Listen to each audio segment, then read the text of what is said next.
नमस्कार बच्चों, आज हम कक्षा 12वीं का अध्याय 2 प्रतिलोम त्रिकोणमितीय फलन, जिसे हम अंग्रेजी में इनवर्स ट्रिग्नोमेट्रिक फंक्शंस भी कहते हैं, वह पढ़ेंगे। इस सत्र में हम त्रिकोणमितीय फलनों के प्रांतों तथा परिसर पर लगने वाले उन प्रतिबंधों का अध्ययन करेंगे जिनसे प्रतिलोमों का अस्तित्व सुनिश्चित होता है, और आलेखों द्वारा प्रतिलोमों का अवलोकन भी करेंगे। इसको शुरुआत में आने से पहले आइए हम कुछ बिंदुओं को याद करें। सबसे पहले हम फलन की परिभाषा याद करेंगे। एक समुच्चय A से समुच्चय B का संबंध f एक फलन कहलाता है यदि समुच्चय A के प्रत्येक अवयव का समुच्चय B में एक और केवल एक ही प्रतिबिंब होता है। प्रतीकात्मक रूप में हम इस प्रकार फलन को दर्शाते हैं f a से b तक, जहां ये a प्रांत है, b सह प्रांत और a का प्रतिबिंब b है। अगर हम सारे प्रतिबिंबों का एक समुच्चय बना लें तो वह समुच्चय हमारा परिसर कहलाता है। आइए अब कुछ आगे बिंदु पढ़ें। अब हम पढ़ेंगे कि कब एक फलन हमारा व्युत्क्रमणीय होता है, यानी इन्वर्टिबल होता है। एक फलन f व्युत्क्रमणीय है यदि और केवल यदि वह एकेकी तथा अच्छादक हो। एकेकी, एक फलन f a से b तक एकेकी फलन है यदि fx1 बराबर है fx2 के और ये दर्शा रहा है x1 बराबर है x2 के। कोई भी अगर हम x1 और x2 ले लें, कहाँ से? प्रांत में से। अच्छादक फलन, एक फलन f a से b तक अच्छादक फलन है यदि किसी प्रदत्त y, जो कि हमने कहाँ से लिया है? परिसर में से, उसके उपरांत हमें क्या मिल जाए? एक ऐसा अवयव मिल जाए प्रांत में से जिसका प्रतिबिंब y के बराबर हो, यानी इस प्रकार की fx बराबर हो y के। ठीक, हमने कक्षा 11वीं में कई त्रिकोणमितीय फलन भी पढ़े हैं, जैसे sine, cos, tan, cotangent, secant and cosecant. इसके आप प्रांत और परिसर भी जानते हैं, आइए उन्हें भी याद करें। साइन का प्रांत वास्तविक संख्याओं का समुच्चय और परिसर समवृत्त अंतराल -1 से 1 तक। ऐसे ही कॉस फलन का भी प्रांत वास्तविक संख्याओं का समुच्चय और परिसर समवृत्त अंतराल -1 से 1 तक। अब टैन फलन को देखेंगे। टैन फलन का जो प्रांत है वह वास्तविक संख्याओं का जो समुच्चय है उसमें से कुछ संख्याएं हटा दी हैं। वह कौन सी संख्याएं हैं आप देखेंगे। सारी विषम कई हैं π/2 की, यानी π/2, 3π/2, 5π/2। ये सारी हमने संख्याएं वास्तविक संख्याएं के समुच्चय में से हटा दी। वह समुच्चय हमारा टैन फलन का प्रांत बन रहा है। क्यों? क्योंकि हम जानते हैं इन सारी संख्याओं पे π/2, 3π/2, इन सब पे हमारा जो टैन फलन है वह परिभाषित नहीं होता। टैन फलन का परिसर पूरा का पूरा वास्तविक संख्याओं का समुच्चय। इसी प्रकार आप अन्य त्रिकोणमितीय फलन का भी प्रांत और परिसर इस तालिका में देख सकते हैं। बच्चों, अब प्रश्न उठता है कि क्या इन प्रांत और परिसर पे जो त्रिकोणमितीय फलन हैं वे व्युत्क्रमणीय भी हैं? तो आइए देखें, हम क्या लेंगे। सबसे पहले साइन फलन को लेते हैं। आप देख सकते हैं ये हमारा आलेख है साइन फलन का। इसका प्रांत भी हम देख चुके हैं, वास्तविक संख्याओं का समुच्चय और परिसर समवृत्त अंतराल -1 से 1 तक। क्या ये साइन फलन इस प्रांत पे व्युत्क्रमणीय है? नहीं, ये व्युत्क्रमणीय नहीं है। और ये क्यों नहीं है? क्योंकि ये एकेकी नहीं है। ध्यान देंगे स्पष्टतः, अगर हम साइन 0, साइन पाई और साइन 2π निकालें तो इनका मान एक ही आएगा और वह क्या है? 0। तो ये एकेकी नहीं है। तो हम व्युत्क्रमणीय के लिए क्या करेंगे? हम इस प्रांत को सीमित करेंगे ताकि हमारा जो साइन फलन है वह क्या हो, व्युत्क्रमणीय हो और इसका प्रतिलोम सुनिश्चित हो सके। तो हम इस पूरे वास्तविक संख्याओं को अंतराल में बांटेंगे। देखेंगे, अगर हम प्रांत ले लें समृद्ध अंतराल -π/2 से π/2 में, पूरे प्रांत को अगर इस अंतराल में हम सीमित कर दें तो हमारा परिसर समृद्ध अंतराल -1 से 1 वाला एक एकेकी तथा अच्छादक फलन हो जाता है। कैसे? आइए आपको एक परीक्षण दूं, क्षितिज रेखा परीक्षण। ये कैसे होगा? अगर मैं पूरे फलन पे एक क्षितिज रेखा खींचूं, अगर वह एक से ज्यादा बिंदुओं को, जो बिंदु है हमारे, एक से ज्यादा बिंदुओं पे इस फलन को काटेगी तो वह एकाकी नहीं होती। तो आप ये देख सकते हैं, पूरे प्रांत जो कि हमारा क्या था, वास्तविक संख्याओं का समुच्चय, अगर मैं क्षितिज रेखा लूं तो वो कई सारे बिंदुओं पे काट रही है, इसीलिए वह एकाकी नहीं थी। अगर आप इस प्रांत में देखें -π/2 से π/2, इसके अंदर अगर हम क्षितिज रेखाएं बनाएं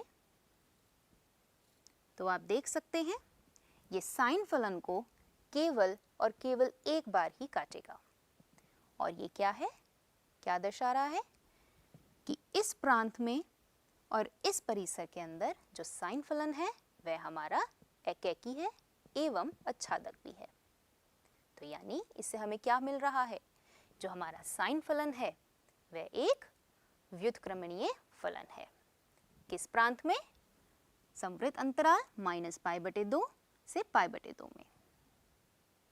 प्रश्न उठता है, क्या सदैव ही हम यही अंतराल लेंगे? क्या कोई और अंतराल हो सकता है? बिल्कुल हो सकता है।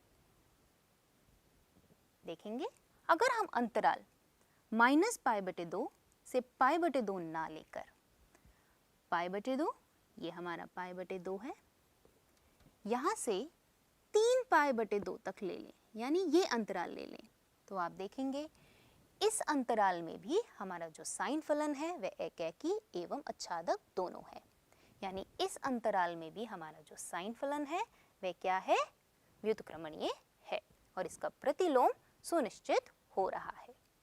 ऐसे ही बच्चों, आप आगे देखेंगे कि हमारे पास कई ऐसे अंतराल आप ले सकते हैं, जैसे कि समृद्ध अंतराल -3π/2 से -π/2, समृद्ध अंतराल -π/2 से π/2, समृद्ध अंतराल π/2 से 3π/2 इत्यादि में किसी में भी अगर आप सीमित करेंगे तो वह परिसर समृद्ध अंतराल -1 से 1 वाला एक एकाकी तथा अच्छादक फलन हो जाता है और हमें प्रतिलोम सुनिश्चित हो जाता है।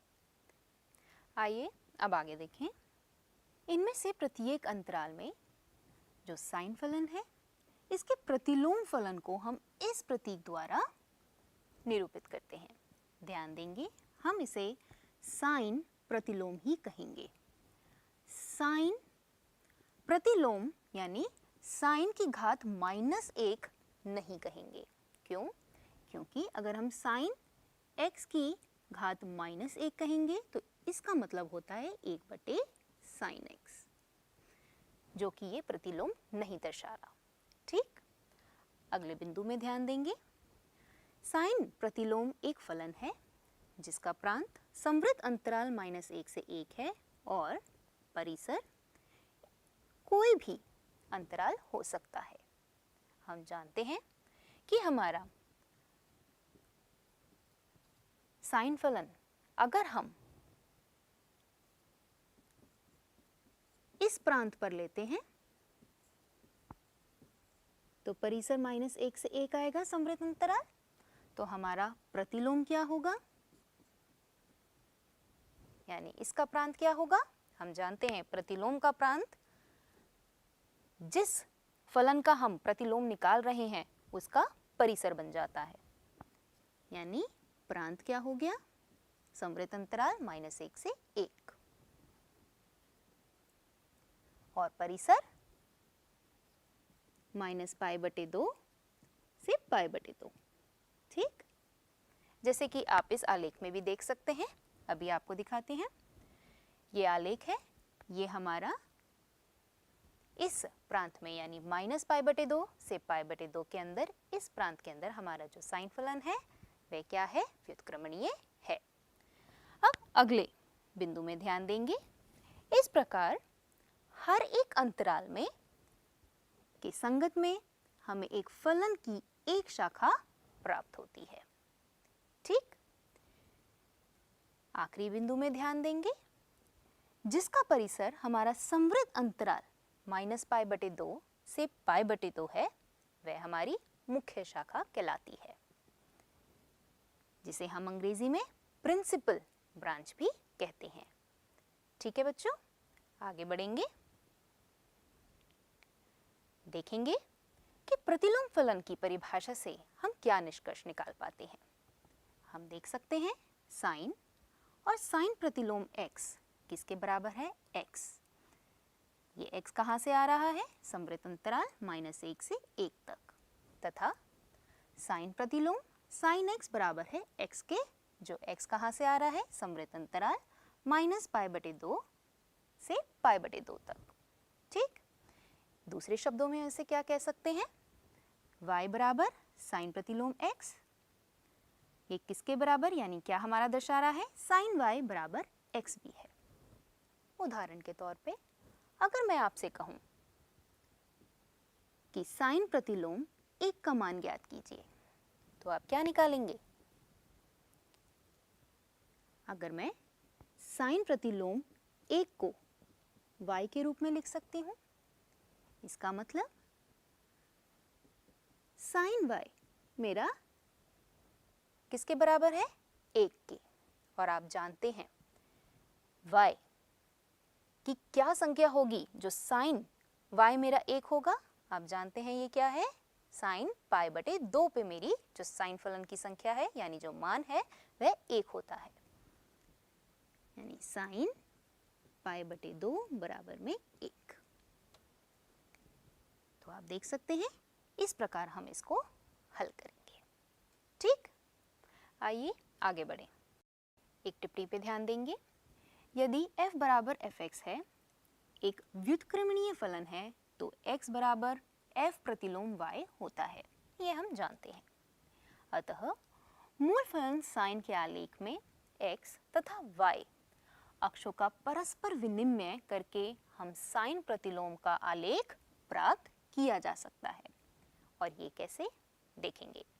यदि अगर हम a और b साइन फलन के आलेख का एक बिंदु है, तो ba साइन फलन के प्रतिलोम यानी साइन प्रतिलोम का एक संगत बिंदु है। जैसे कि ये हमारा 1 और π/2, ये हमारा किसका बिंदु है, साइन फलन का। तो आप ध्यान देंगे π/2 और 1 ये हमारा साइन प्रतिलोम का संगत बिंदु है। ठीक, तो आप कह सकते हैं इसी प्रकार हम साइन फलन से जो साइन प्रतिलोम का फलन है उसका आलेख बना सकते हैं। ठीक, एक और चीज पे ध्यान देंगे बच्चों, इसमें हम देख सकते हैं कि प्रतिलोम फलन यानी जो हमारा साइन प्रतिलोम फलन है, इसका आलेख y बराबर x रेखा के प्रतीह मूल फलन के आलेख को दर्पण प्रतिबिंब के रूप में प्राप्त किया जा सकता है। यानी अगर हम मुख्य जो शाखा है इसमें देखें, ये हमारी क्या है, साइन फलन, ये हमारा y बराबर x रेखा दर्शा रहा है, ये हमारा दर्पण के तौर पर दर्शाता है, यानी इसका जो प्रतिबिंब आएगा वह हमारा क्या बन रहा है, साइन प्रतिलोम का आलेख बन रहा है। ठीक, यानी हमें साइन प्रतिलोम मिल रहा है। तो इसी प्रकार जो हमारा y बराबर x रेखा है, यही चीज हमारे दर्शा रही है प्रतिह मूल फलन के आलेख को। मूल फलन हमारा क्या है, साइन फलन, इसके आलेख को दर्पण जो प्रतिबिंब है के रूप में हम प्राप्त कर रहे हैं। और किसको प्राप्त कर रहे हैं? साइन प्रतिलोम के फलन को। ठीक, आइए अब देखें हमने क्या देखा। हमने प्रतिलोम देखा साइन फलन का, कॉस फलन का, ये हमारे प्रतीक हैं।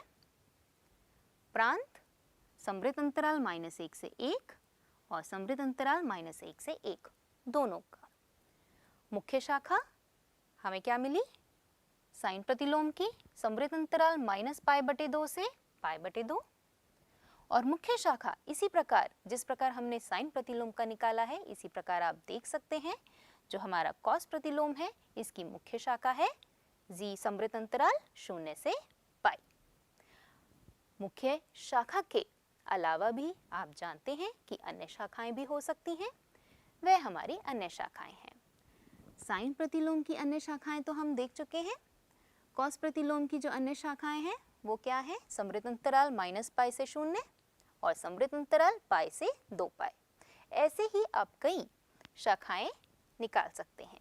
ध्यान देंगे, अगर हमें कॉस प्रतिलोम की अन्य शाखा निकालनी हो इन दोनों अंतरालों से अलावा, तो हम कैसे निकालेंगे? 2π में आप क्या कर दें? π जमा, तो आप देखेंगे 2π से π हमारा एक और क्या मिल गया? अन्य शाखा मिल गई कॉस प्रतिलोम की। तो समृद्ध अंतराल 2π से π। ठीक, इसी प्रकार हम अलग अलग त्रिकोणमितीय फलन के क्या करेंगे? प्रांतों को सीमित करके उनका प्रतिलोम सुनिश्चित कर सकते हैं। आइए अब कुछ और त्रिकोणमितीय फलनों के आलेख देखें और उनके प्रतिलोमों के भी आलेख देखें। ये देख सकते हैं, ये हमारा कोसेकेंट फलन है, उसका आलेख है, और ये कोसेकेंट प्रतिलोम का आलेख है। ध्यान देंगे, ये जो रंग उभरा हुआ है ये हमारा प्रतिलोम दर्शा रहा है मुख्य शाखा में। तो इसकी मुख्य शाखा क्या है यह देख लेते हैं। कोसेकेंट प्रतिलोम का जो प्रांत है वह है वास्तविक संख्याओं का समुच्चय, जिसमें से हमने वह सारी संख्याएं हटा दी हैं जो कि विवृत अंतराल के अंदर आ रही हैं -1 से 1 के अंदर। ठीक, मुख्य शाखा है कोसेकेंट प्रतिलोम की समृद्ध अंतराल -π/2 से π/2 जिसमें 0 नहीं आ रहा। अन्य शाखा भी आप इसमें देख सकते हैं तालिका में। और सेकेंट प्रतिलोम, इसका प्रतीक देख सकते हैं। प्रांत, प्रांत भी हमारा जो कोसेकेंट प्रतिलोम है उसके समान ही होगा। इसकी मुख्य शाखा क्या होगी? मुख्य शाखा है समृद्ध अंतराल 0 से π, पर इसके अंदर हमारा जो π/2 है ये संख्या क्या नहीं होगी? सम्मिलित नहीं होगी। क्यों नहीं होगी? हम क्योंकि जानते हैं कि जो हमारा सेकेंट फलन है इस π/2 पे परिभाषित नहीं होता। ठीक, अन्य शाखा भी आप तालिका में देख सकते हैं। आइए अब अगला आलेख देखें। ये आलेख, ये वाला आलेख आप देख सकते हैं किसका है? tan फलन का। इसी प्रकार इस आलेख के अंदर भी आप अगर क्षितिज रेखा परीक्षण देखें तो आप देख पाएंगे कि पूरे के पूरे हमारा जो प्रांत था उसके अंदर हमारा tan फलन क्या नहीं है? व्युत्क्रमणीय नहीं है। इसको भी हम शाखा और अंतराल में बांटेंगे और उसके बाद हम देख पाएंगे कि हमारा जो tan प्रतिलोम आ रहा है वो इस प्रकार आ रहा है। और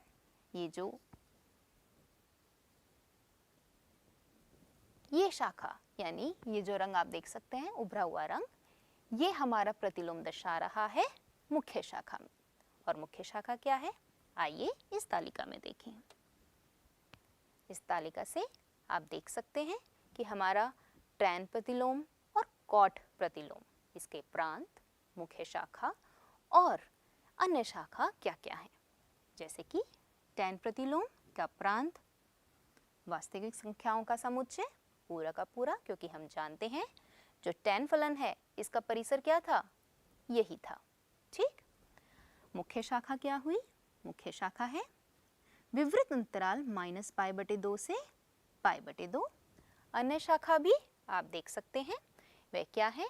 विवृत अंतराल -3π/2 से π/2 और विपरीत अंतराल -π/2 से 3π/2।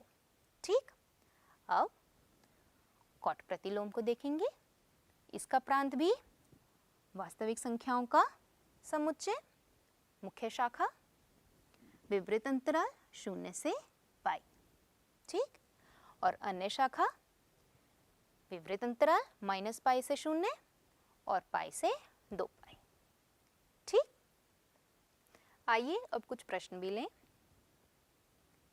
इस प्रश्न में हमें मान ज्ञात करना है किसका? साइन प्रतिलोम साइन 3π/5 का।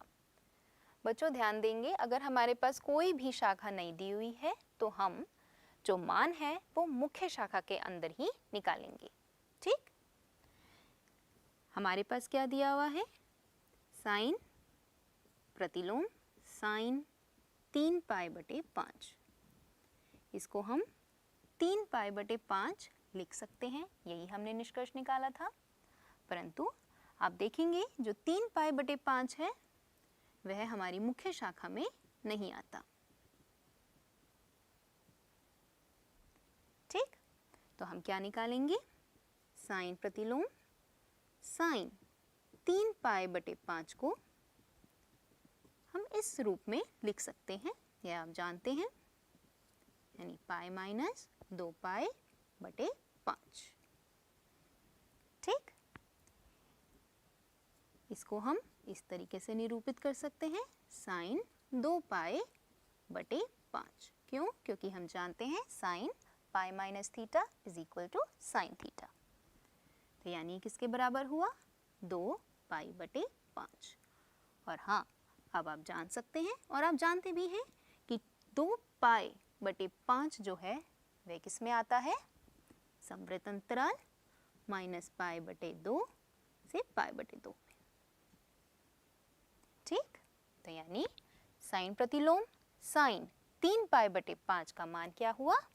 2π/5। ठीक, आइए अब अगला प्रश्न लें। इस प्रश्न में हमें मान ज्ञात करना है tan प्रतिलोम वर्गमूल 3 घटा सीकेंट प्रतिलोम -2 का। हमें ये बताना है कि इनमें से कौन सा सही उत्तर है। तो आइए सबसे पहले tan प्रतिलोम वर्गमूल 3 का मान ज्ञात करें। मान लेते हैं tan प्रतिलोम वर्गमूल 3 बराबर है y के। इसको हम किस रूप में लिख सकते हैं? tan y बराबर में वर्गमूल 3। हम जानते हैं tan π/3 का मान वर्गमूल 3 है, तो यानी tan π/3 बराबर में वर्गमूल 3। तो यानी y का मान हमें मिल गया। y का मान कितना हुआ? tan प्रतिलोम वर्गमूल 3 बराबर में π/3।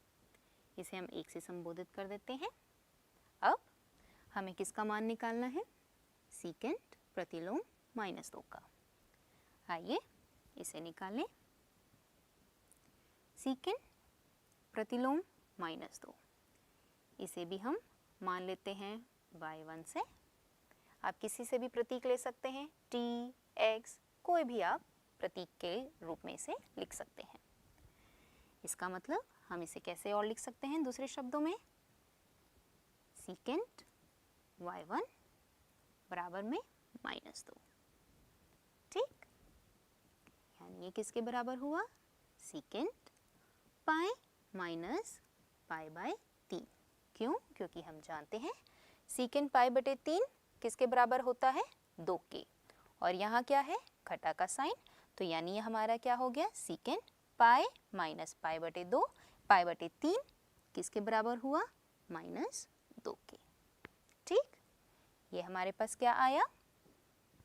सीकेंट 2π/3 बराबर में -2।